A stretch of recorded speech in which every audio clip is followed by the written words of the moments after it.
So oil on dirt, impossible to clean up, right? You have to get a backhoe, get all this stuff out of there, but not with Rhino Dirt. Check this out. This is gear oil. Look at that. You can get a close-up of that you want. And I'm gonna put this Rhino Dirt on it and I'm gonna clean it up with my hands. All right, watch this. I'll get out of the sun. This stuff pulls it right off dirt, and what's left looks like dirt. Now watch that oil and watch what happens. Watch, I'm moving with my hands.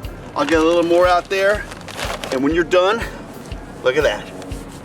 Look at that. There's no oil. You can see the difference there. Here, you were done with seconds. You put this on your spill kit out in the field. You suck this stuff up. You can't squeeze it out. This stuff is landfill safe in most states.